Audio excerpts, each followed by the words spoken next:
Welcome to episode 26 of Dissent Into The Wormhole, where we discuss everything from ancient civilization to modern day social issues and everything in between. I'm Les. And I'm Stevie J. And today we're going to be talking about who gets to decide on misinformation. What is it? And why do we listen to them? That's the question. There's a government agency, you've found this article about Sweden, and there's this government agency being set up to stop misinformation. Is that what it is, essentially? Yes. It's the Psychological Defense Agency. And you know what I hear? It's the propaganda agency. Yes. It is. Don't listen to them, listen to us. Right.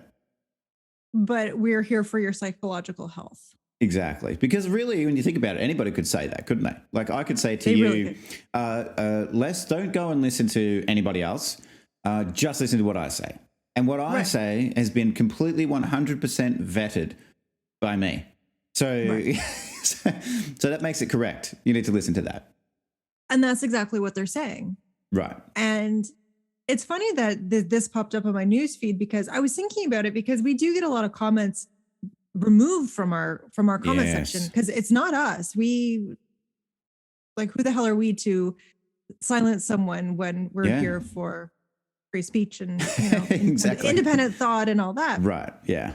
I was thinking about it, and so I thought, well, who is YouTube to decide what people can and cannot write in comments? Mm-hmm. Like, I can understand if people are being nasty towards each other, and it gets to that critical point of, okay, like you need to go. Yeah. You're no longer, within the guidelines. But someone, one of our viewers, she told me what she wrote. I'm like, well, that's not a problem.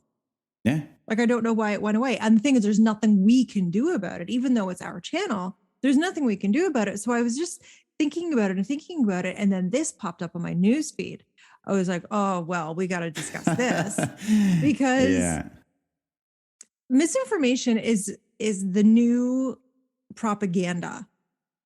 Misinformation is the new buzzword that says what you're saying is wrong, but it's wrong because I'm telling you it's wrong. Well, who am I to say that it's wrong? Exactly. Yeah, exactly. It really is that. And on the whole censorship thing, like it's a different thing, I guess, when you go, like, a threat is very different to a thought. So, like, if somebody's being threatening in the comments, I kind of get that, and that's okay. Like, because a threat is different to having a thought. If somebody's just having a thought and sharing a different opinion, a different idea, or, something that's outside what they say is the norm, then there's no need to censor that. No need to censor it at all. So, the fact that they want to say, don't believe everything you hear over there, but everything we say is 100% true. So just ask us. Yeah, exactly. Well, the very premise of sitting there and saying there is misinformation and we need to protect everybody from that. The first question I have is, well, what makes your information right?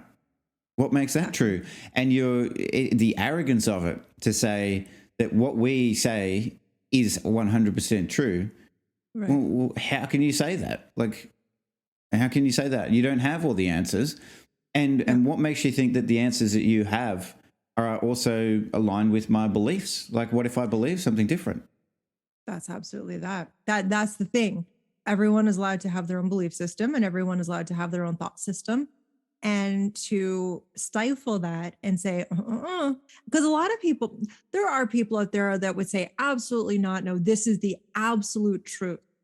Mm-hmm. I don't think there is any absolute truth in anything. Right. Like, even gravity is like, people have questioned gravity as like, okay, well, something's keeping us stuck here. So I don't know what whatever. Yeah. So to say that something is absolute truth, and even to say the sky is blue is absolute truth, because to some people it's not blue because they're colorblind. Yeah. Well, but colorblind, even if you look at that, it's another label that's been put on somebody. Are they actually colorblind, or like? Oh, that's a good point. They just see things differently. They just see things differently. But You're absolutely right. Look at me. we've put a medical label on them to say, you are this, you're in that box over there, so go be colorblind. And, but maybe they just see things differently. Maybe we're the colorblind ones. Yeah, maybe they see things accurately. Yeah. And we're the ones who don't. Yeah. Like, exactly. Maybe magenta's actually brown. Who knows? Oh no, magenta's magenta. Don't touch magenta. Magenta will always be magenta. It's got to stay. It's untouchable.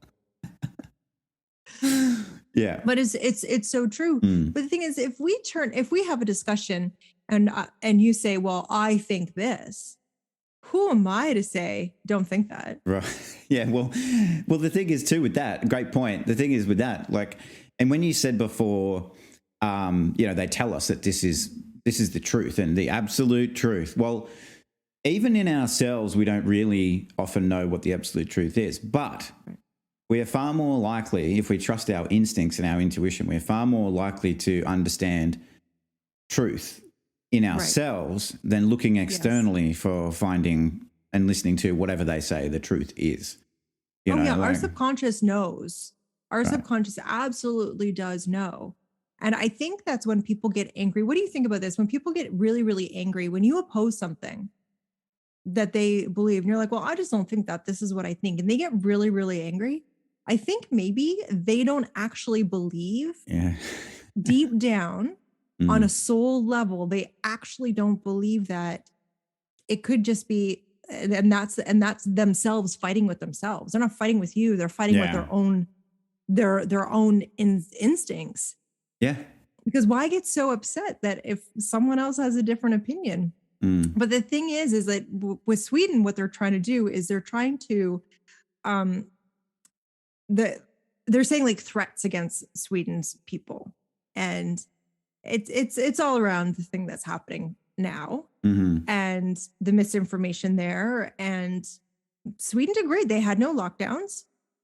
They did fine. We have a friend in Sweden, and they're all, doing fine and healthy, and everyone's doing great.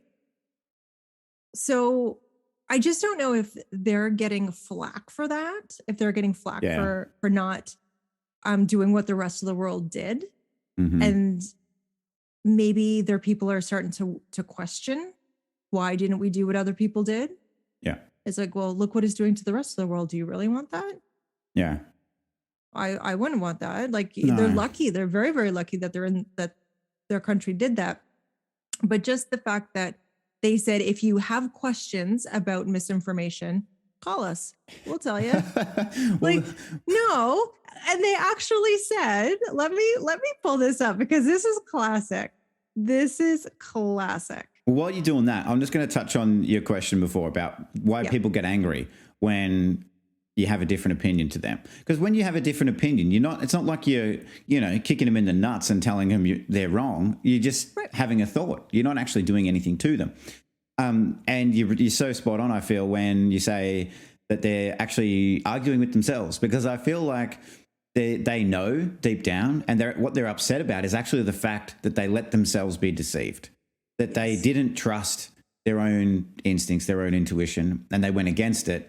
And so they're having that struggle with themselves, like you said, about, I'm saying all of these things are coming out of my mouth, but internally, like deep down, I actually don't believe them, but I let myself be deceived. And now I'm in this situation where I've been so loud about my opinion on this that I gotta stick with it.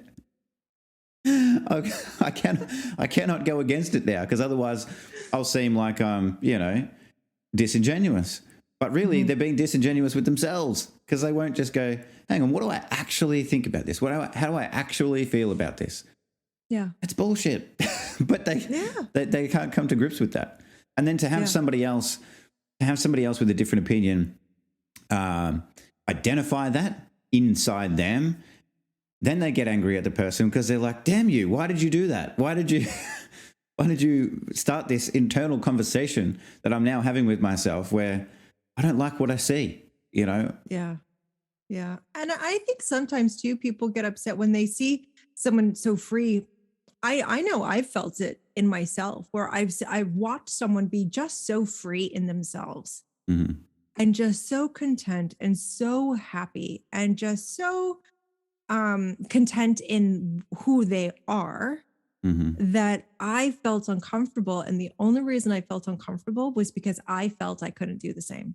It had nothing to do with that person. It had everything to do with the fact I was like, fuck, I wish I could do that. Was it? I'm so curious about that because I think we've all had that at some point in our lives. Like, but did you feel like it was when you saw that person? Did you feel like it instantly brought out and brought up all of your barriers that you have with yourself? And it's like, you know, there's that person so happy, so content, doing the things that they want to do, just being free. Yeah.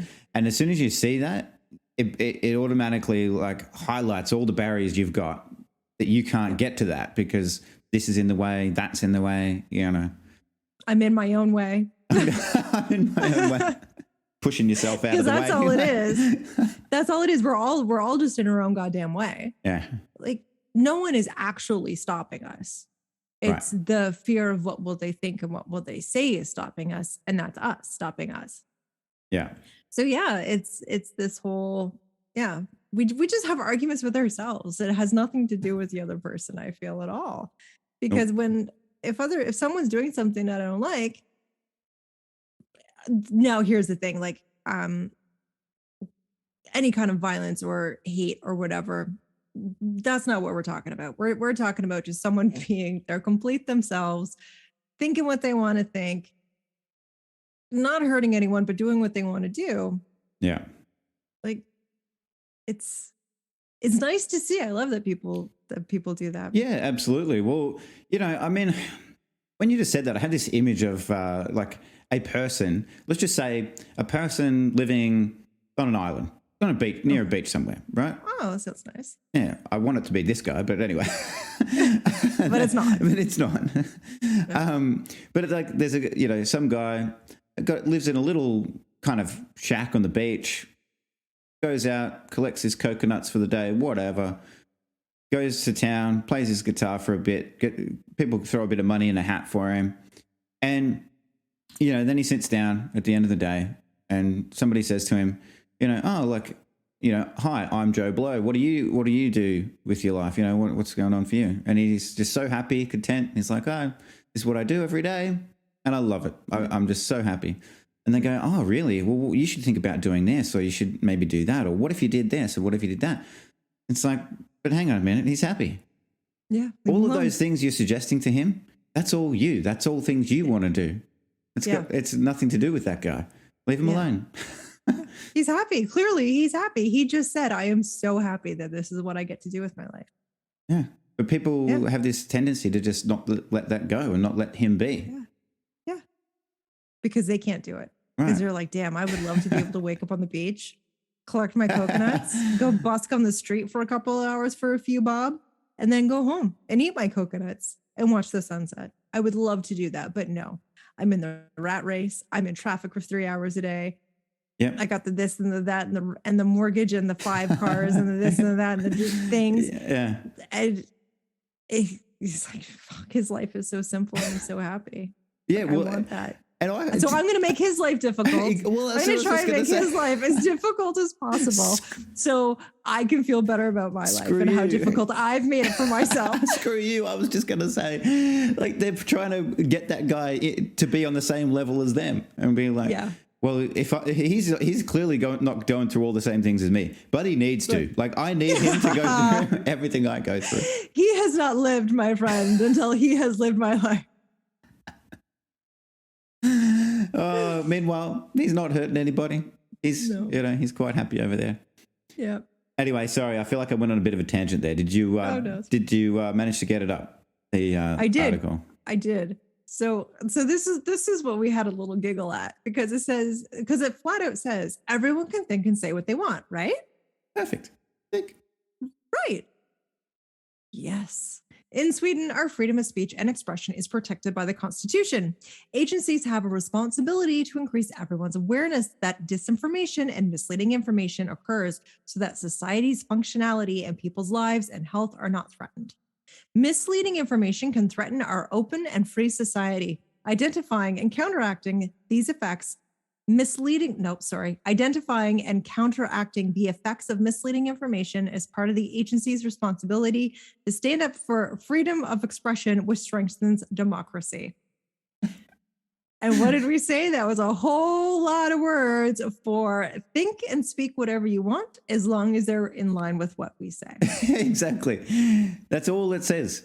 That is all it says. Now, they could have just stopped at this agency is to protect freedom of speech and the Constitution. Anybody can say whatever they want, and that's what we're here for, to allow that to happen. But they didn't say that. They said, we're here to make sure that you say what we say because we're the only source of truth. Right. And everything else is misinformation. Yeah. And it's dangerous. You know, they throw those catchwords in there. Yeah. You know, it's dangerous and it's for protection and it's for this and life-threatening. Life-threatening, you know. There's a whole lot of that in there too, life-threatening. And we've heard that over and over again in the past 2 years. Life-threatening, misinformation, blah, blah, blah. Uh-huh. The thing is,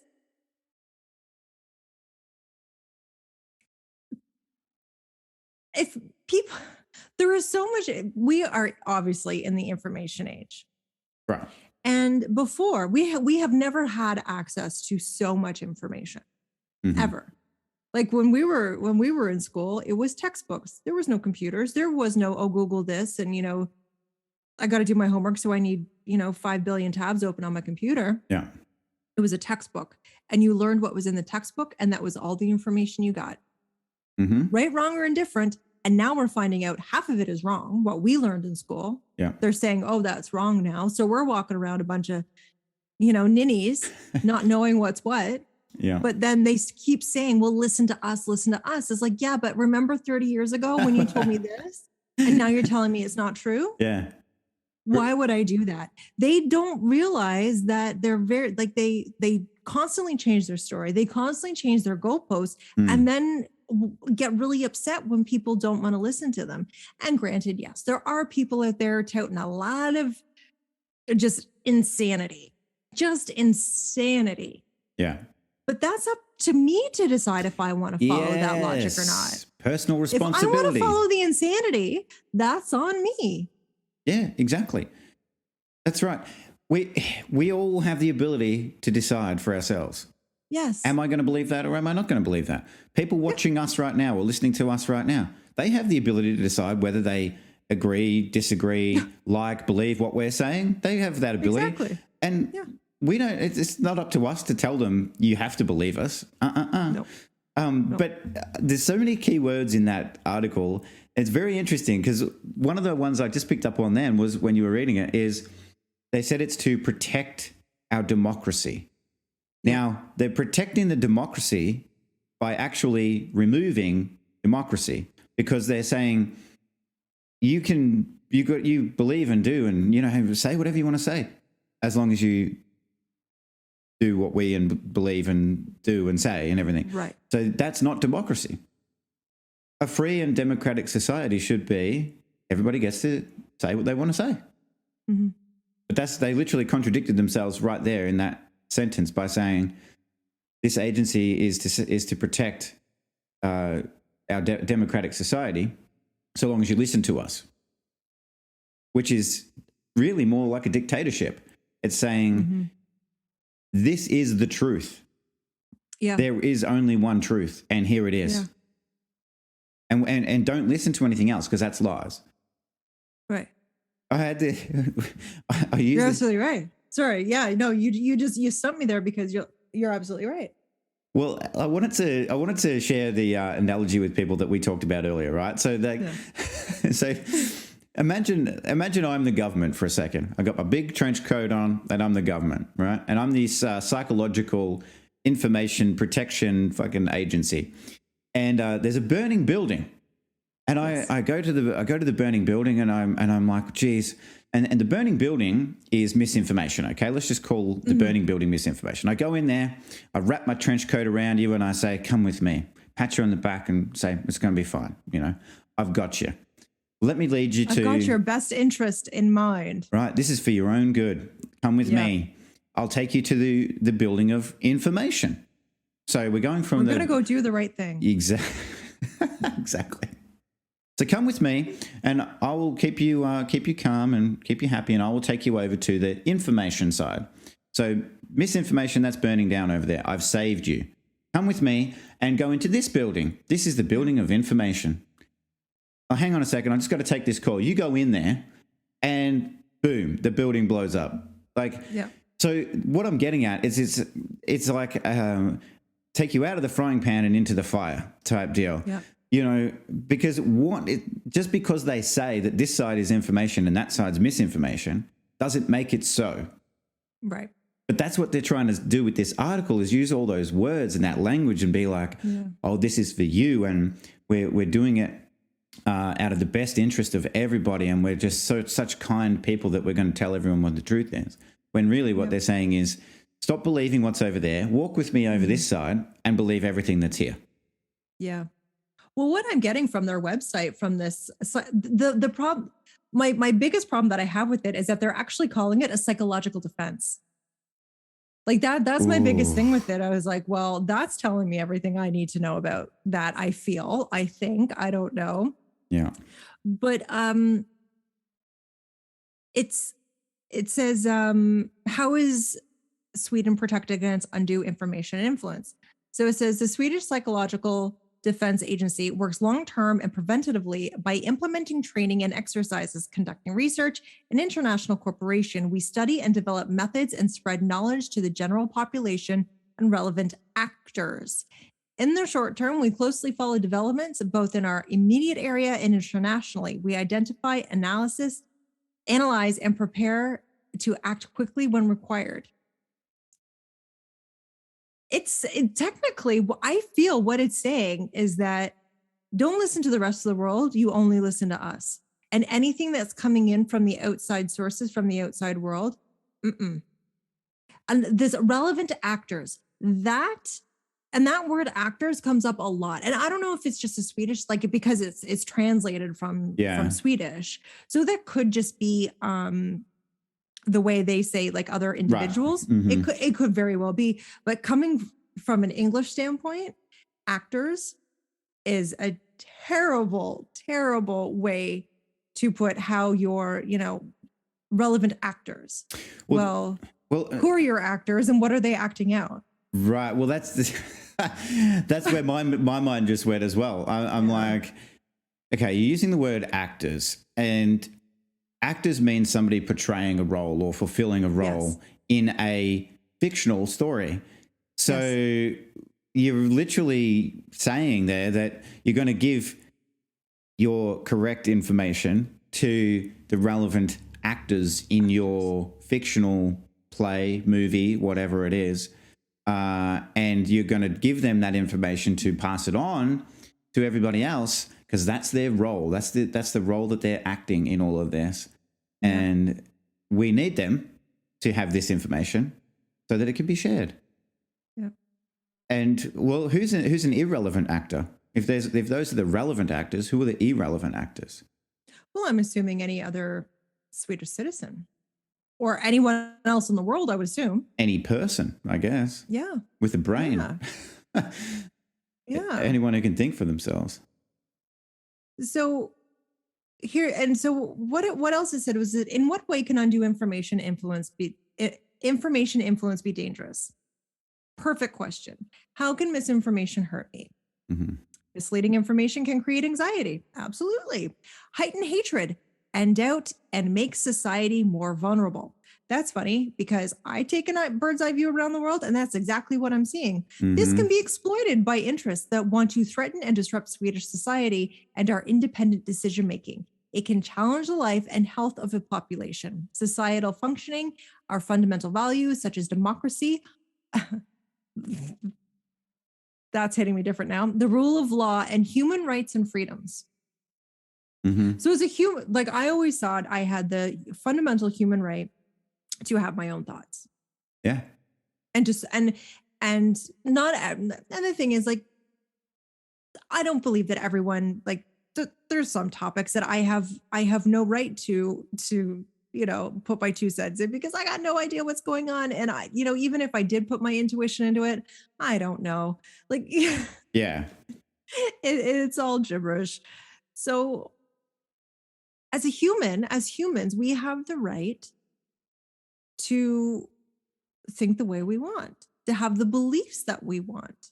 Yeah, absolutely. Well, do you know what's And if I interesting? want to switch my belief, I think I should be allowed to. So if I'm listening to someone, say from Australia, if I'm listening to you, I'm like, you know what? That Stevie, he's a little crazy, but he's making sense. I'm going to go follow his logic. I have the right to do that. Oh, really? Whether Canada likes it or not, I have the right to do that. You'd be the only one. But well, it is a party of one. It really is. The fan club. The fan club's very small, but it's right. President, founder, Director, and only participant, actor. I will pass all the information to the one relevant actor. There you are. But you're right. Like you're so right with it. And I mean, when you talked about human rights there a second ago, you got me thinking, as you often do. You got me thinking, human rights, what are they? What are human rights? Now, I feel like there's two parts to that question. Like, because you could say in a very natural sense and animalistic sense, we are just animals. And so our base human rights are really just what we give ourselves, because we're our own animal. We're not anything else. We are just an animal in nature, right? Yeah, we're just like a bunny. Exactly. But the second part of that question is human rights as we know them today is just another thing that's written on paper. It's another collective agreement, a collective idea that everybody's agreed to worldwide, essentially, not in all places, of course, but essentially, and written down on a piece of paper, and we hand that out and we go, yep, that's what human rights are. That's what it is. That's what it includes. But really, human rights, I mean, we are, on a base level, we're just animals and we are just our own people. We shouldn't have anybody giving us a piece of paper and saying, these are your rights.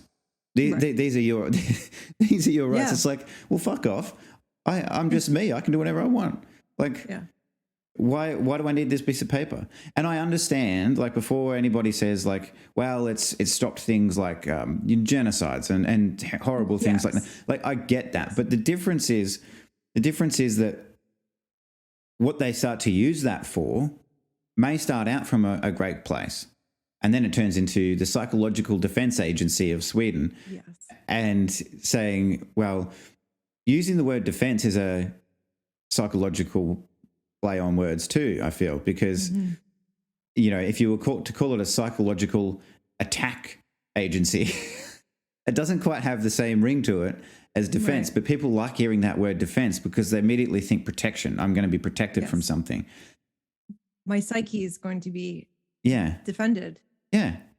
And honestly, and this is just my own humble opinion, I'm going to be defended by the people I should be most afraid of. Exactly. Well said. Well said. That's what I hear in my head. Like, that's how I feel. Yeah. And the feeling I get when you first shared this article with me, the feeling that I got was, why are they doing this? Why would I be wanting them to be involved in any way in anything I think? Why would I want that? Yeah. Why would I need this? It's a great question. Why would you?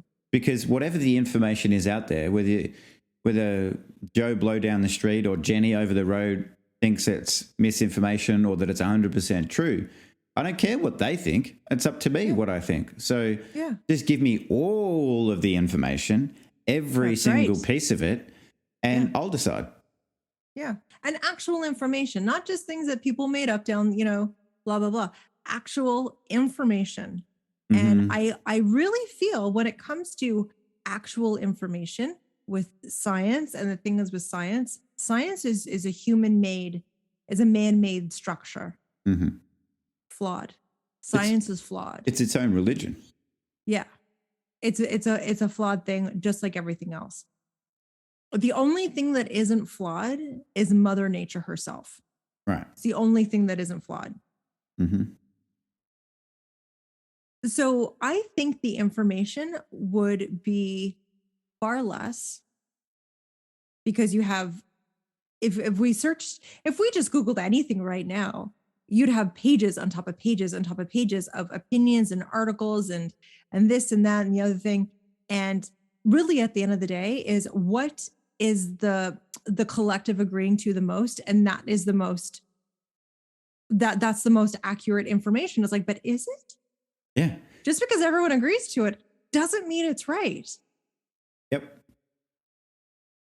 100%. 100%. But you've got to tie into, and you called it before when you said that we're in the age of information and being able to find things out, but we're also in the age of mass media control. So you've got to tie that in as well, because what are people repetitively told just over and over and over and over again? Yeah. And the more you hear things, the more you start to believe it, I guess. Like, unless you have that critical mind where you can just break away from that. But, I want to give an example, and, we will talk more way more in depth, I feel, about the disease that's going worldwide. And I do this disease that's going worldwide right now. But I want to share a story. So one of my friends, one of my good mates, is an ambulance call taker. Mm-hmm. And so this one's straight from the horse's mouth. He literally is the guy that sits there and answers the call and says, "What's your emergency?" Right? So he had a call the other day. This is about 2 days ago. And he had a call from a girl. And look, it's not a nice story, but she was very distressed. She said she'd just gotten home and her boyfriend was non-responsive. He was blue, horrible situation. And so he was saying to her, "Okay, can we do CPR? Like, what can we do?" All this sort of stuff. And she was like, "No, look, there's nothing we can do. He's got all these pills next to him. We were hard on drugs last night and he's taken way too much. Like, he's overdosed." No. Right. And there was, there was vomit and, all of those things that happen with an overdose. Very, very sad. So sad. But as part of the protocol for the ambulance call takers, they need to ask, do any of you have any COVID concerns? And she's like, "Oh, yeah, we were both positive." And he was like, "Okay, all right, well, and all the processing happened and everything like that." Very sad. Then he gets in his car and he's driving home after work, which is about 2 hours after this happened. And he hears on the radio, 25-year-old male dies of COVID. And he's like, "What? That's my guy." Like that, because they said kind of where it was and where it happened and everything. Yeah. He's like, That's the guy who overdosed." Yeah. What the hell? They're calling it a COVID death? Yeah. And if I could give no other example, that is a perfect example of just how misinformation gets out there, because he didn't call it that. She didn't call it that.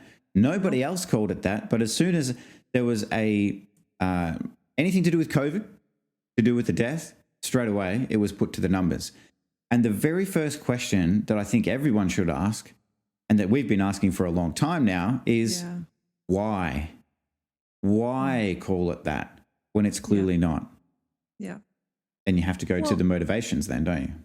Exactly. And the thing is, I told you the other day that one of our mayors in one of the towns, like a few hours away, one of the mayors, he finally figured out, or it was just finally able to be published in the newspaper because it was finally written up in the newspaper. He's like, why are we labeling all of these people in the hospitals? They're saying that people are, the hospital numbers are rising. But he's like, so if someone comes in with a burst appendix, they come in with a burst appendix. He said, but if they get tested and they tested positive, they're now in there for COVID. He said, why are we doing that? He's like, that's not accurate. They were in for appendix. Mm-hmm. They weren't in for that at all. Yeah. They tested because they have to test. And look at that, it's positive. Well, that's not what he came in with. He didn't come in with that. Right. So why are we saying that?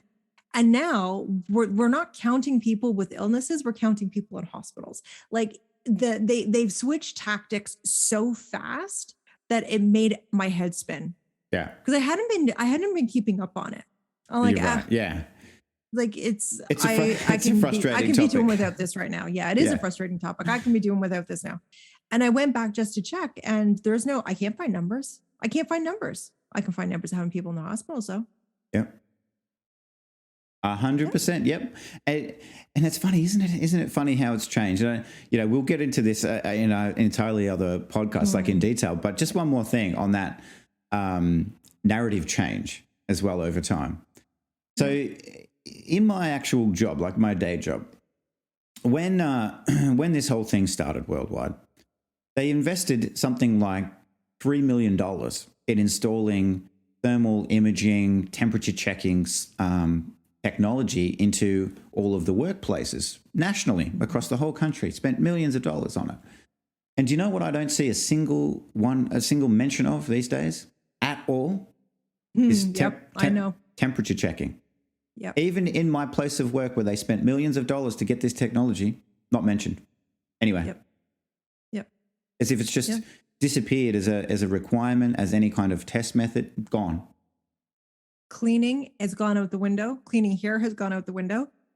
Before, like it was, especially for personal care, like manicures, pedicures, massages, and stuff like that. It was like you had to lock down the place and clean it before anyone even thought about going in. Now they're like, come on in. Like, it's like everyone is so over it. Everyone is so over it, and the government. Like, what do you do? Like, it's just. School is still closed here. School will be closed until the 17th, and people can't understand why. They can't understand why, because the mall is open. I can go to Costco, but the kids can't go to school. How much sense does that make? Because what they said was that they wanted to get brand new ventilation systems in. It's like, well, you're masking the kids anyways. They can't breathe anyways. Why are you worried about a ventilation system? They can't breathe. Well, kids with asthma are going to really struggle. Kids with asthma will really struggle with the mask. Yeah. Well, that's a great point, because they've done It's not making sense. They've done a similar thing here. Like, okay, you go into a restaurant, for example, and they now have reduced it to like you're only allowed one person in every 4 square meters instead of every 2, like whatever the hell that is. Nobody's got a measuring tape. Anyway, they've done that. You don't carry a stick around with you to say you're too close? Well, I do carry a measuring stick, yeah, but it's not that big. Like, it's not big enough to do square meters, and it's metric. I feel a lot of people work on imperial. I don't know. I can't keep up. Anyway, moral of the story is I do have a big stick with me at all times, but you heard it here, ladies and gentlemen. You heard it here first. But you've got these social distancing rules in a restaurant, right? But they very specifically said movie theaters, it doesn't apply. Doesn't apply to movie theaters. Why? Because everybody's supposed to be wearing a mask. But what does everyone do when they sit down in the movies to go watch a movie? They take their mask off and they eat their. None of your rules make sense. But anyway, hence the frustration we have and why we don't really, go checking around for the numbers and stuff. But in a information/misinformation sense, who decides that and who draws the line? Because I had that story from my friend who your mayor or whoever it was mentioned all of that stuff about the hospital. So, it really, to me, who are those actors? And at what level do they introduce their information that's 100% true, which is not true? But what level do they introduce it? Because by introducing it at the hospital level, for example, and saying, all of these people, this guy, he's just decapitated but died of COVID. By introducing it at that level, they can say, well, it was the hospital statistics. Like, it's true. It's correct information, because what do you want to do? Argue with the hospital statistics? But they don't go another. Yes, I do actually. Yeah, but they don't want to go another level down and say, well, where did that come from, and how are the statistics taken, and what's that process? Because for the general population and public, all they have to do is say, "There's the hospital statistics," right? And it's believed right off the hop. Yeah. Meanwhile, we don't know. Right. We don't know. Yeah. But what they're not saying ever is, this person overdosed. It got called COVID, but that's not COVID at all. Like they're not correcting anything. They're not actually giving the information. So in this sense of today's conversation and that example of the overdose, if they had have gone to the news or gone on the news and said, this person did this, took this many drugs, had this happen, and they also had COVID, then the general, like the person, you or I sitting there as the person listening could go, what do I think about that? I've got all the information. They've given me all the information. What do I think about that? Sounds like an overdose to me. Like, yes. Doesn't sound like COVID, but they don't do that. They don't offer the full information. They just say it was COVID. And now what's misinformation? Yeah. And who's giving said misinformation? And I bet you dollars to fucking donuts, we're going to have one of those banners that says, this is COVID misinformation on the bottom of this video. Oh, please let us know, people, watching this. If when you click on it, it brings up that little blue banner that says, for real information on COVID, please go to this website. Yeah. Or if you're in Sweden, you can go to... because it says when Sweden is hit by a serious event, it can lead to stress or crisis. I absolutely agree. Locally or nationally, you will find confirmed information from agencies and other reasonable actors. That word again. I got to ask our friend about that word just to see how it's used, like how she interprets it. Yes. You can find it here, crisis information, or you can call this number, which is Sweden's national number for information. You can get information in the event of serious accidents and crisis in society. You can also call it and provide information. Now, here's the thing. Snopes was just two people. Like we could, and we said this when we were reading through this, we're like, well, shit, we could do this and say that our information is correct. We could totally do that because Snopes do it, or Snopes, whatever the hell they called themselves. They were not actual fact checkers of any way, shape, or form. They were just two people who took information from Google. Yeah. The fact checkers, was it Russell Brand? Was it Russell Brand who said in one of his things, he said that Facebook had to admit that their fact checkers weren't fact checkers at all? Yeah. They were just hunches. Right. They were fact checkers. They were hunches and opinions, hunches and opinions. Yeah. That's all that was. And Facebook powers PolitiFact as well. Yeah. Yes. And so like you dive deeper down all the levels and you're like, well, it's just some guy going there, sitting at a desk going, this is what I think. And fact. And it hits enter and that becomes a fact. Yeah. It's like, what? You got to be shitting me. Like it's just so insane. And you know, with that whole reasonable actor thing, I got a question. Yeah. Who decides what's reasonable or who is reasonable? Exactly. Because I've seen some pretty unreasonable people lately. Right. Every time I look in the mirror. And they think I'm unreasonable. And that's the thing. They think I'm unreasonable all because we just don't think the same. I'm like, well, that's unreasonable. Yeah. All because I think people just it's just gone way too far of control. I think it's just gone way too far. Well, I think when they say reasonable actors, I think they mean your Zuckerbergs and Facebooks and all that, because it's a very broad term. Reasonable actor basically means you could put anybody in that box. So long as you deem them as reasonable, well, they're a reasonable actor, aren't they? Yeah, they're not talking about Tom Cruise. They could be talking about Tom Hanks, but they could be talking about Tom Hanks. But like, that's the thing. Like, who are these actors and are they reasonable? We don't know. Well, I'm glad you threw... You may be, but to us may not. Exactly. Well, I'm glad you threw Tom Hanks in there because all this stuff makes me feel like grabbing a Wilson and heading to an island. Like, he's my greatest friend. Man. That's all I need. Although I do feel like Wilson talks back a little bit though. Like he had a bit of attitude. Well, I do believe there's a Nick in the Wilson.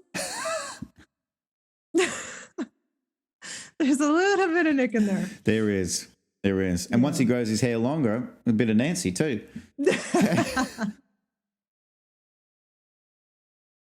Yep. So, well, look, I mean, this to me, like, and you and I, like, we're a couple of different cats, I guess. Different in the sense that to the majority of people out there. And I'm sure anybody who's watching or listening this is kind of at least semi on our bandwagon with a lot of things. So, yeah. You know, the first thing, as soon as I read this, as soon as you sent it to me, the first thing that I thought of was, like, what makes you guys right? What makes you, what makes you correct? You know, yeah. And anytime somebody says to me, I'm 100% correct, I instantly have a red flag. I'm like, well, how do you know that? Yeah. How do you know that? Like, I can say things I believe and I feel and I think, and that's okay. But I wouldn't say to anybody else, this is 100% true, accurate, and confirmed. Like, by who? Exactly. Because the guy who told you, yeah, could have been blowing the shit out of his ass. Like, he could have like completely made up the whole thing. And then we're going around saying, oh no, it's absolute truth because so-and-so said. Well, who's that guy? And where's his lie detector test? Yeah. And even that's faulty. You're right. Well, who made the lie detector? Well, what company was that made the lie detector? Who Probably was that Pfizer. guy? Sorry. Got their fingers in everything. Oh, shit. Maybe it was Monsanto. Maybe it was Bayer. Maybe it was any of these massive pharmaceutical companies that have quadrupled and, you know, just blown their profits out of the absolute water in the last 2 years. Who bought Monsanto? We just looked that up the other day. Bayer. Who was Bayer? It was Bayer. Yeah. Okay. Yeah. Anyway, it's definitely a topic for another day, that one. But yes, it is. It is on the list. It is on the list. But we need a wall. We need the wall for that one. We do. And the wall shall cometh forward very soon. Yeah. But yes. Well, that's definitely a wall episode. And I think, just question people, as we always say, just like question everything. Question everything. Yeah. But I feel like we've had a pretty good chat about this, but it's coming up towards the hour mark. So, jeez, it goes so quick. It goes so fast. It does. It feels like I just said hello. I know. But thank you for covering this because it irked me when I read it. It really did. Yeah, and when you sent it to me, it irked me. I was like, I can't believe you sent me this misinformation. Look at you. You're spreading it. You're the one spreading the misinformation. You're the problem. You are not a reasonable actor. You don't dress up. You don't do anything. Well, thank you. And it's been good as always. So much fun. And I hope everyone else out there got something out of it as usual as well. But yeah, absolutely. Until next time, have a great day. Bye.